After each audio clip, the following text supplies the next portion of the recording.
اگر صرف سرمایہ دار نے ہی پارلیمان میں جانا ہے, وڈیرے نہیں پارلیمنٹ میں جانا ہے. جمہوریت نظام اچھا ہے, ایسا نہیں کہ لیکن اگر صحیح نمائندگی ہو. پرابلم یہ ہے احمد صاحب کہ صحیح نمائندگی نہیں ہے.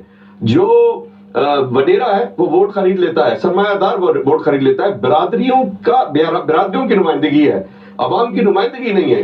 لیکن جو طرز حکومت چل رہا ہے, کیا بہتر نہیں ہوگا ہم اسی کو بہتر کرنے کے حوالے سے تجاویز دیں, اسی کو بہتر کرنے کی کوشش کریں, بجائے اس کے کہ ایک پھر دوبارہ سے پورے سسٹم کو چینج کر دیا جائے؟ تعلیم کی پوری ایک آپ کو فصل بونی پڑے گی, اتنا شعور بیدار کرنا پڑے گا کہ وہ ووٹر جو ہے وہ اپنا ووٹ بیچے نہ, اور وہ کسی تھانے, ڈی ایس پی, پٹواری کے روب میں نہ آئے, تب جا کے نظام بدلے گا. اگر آپ چاہیں کہ اسی نظام میں رہتے ہوئے آپ وڈیروں, مخدوموں اور چودھریوں سے نکل جائیں گے, سر ناممکن ہے جب تک کہ آپ تعلیم کی فصل نہیں بوئیں گے. اور دوسرا, صدارتی نظام کے اندر ایسے نہیں ہے کہ عمران خان یا ایکس وائی زیڈ کوئی بھی, سر اگر اس طرح نہیں ہوگا.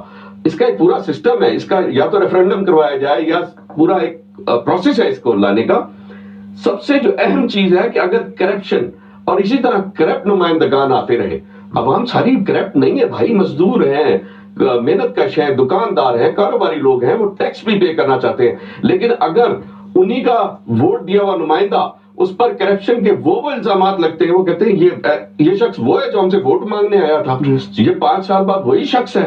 تو اگر اس نظام میں رہتے ہوئے آپ یہ چاہیں کہ ملک ترقی کر جائے, یہ بہت مشکل ہے. اس نظام کو بدلنا ہوگا. مجھے نہیں معلوم کہ آپ کے پاس کون سی سائنس ہے کہ آپ کرپشن ختم کر دیں, لیکن اگر یہی دوبارہ شکلیں, پی ٹی آئی میں بھی وہی بیٹھے ہیں جو کل بیٹھے تھے, اور اب آئندہ بھی یہی لوگ ہوں گے, تو آپ کو نظام بدلنا ہوگا.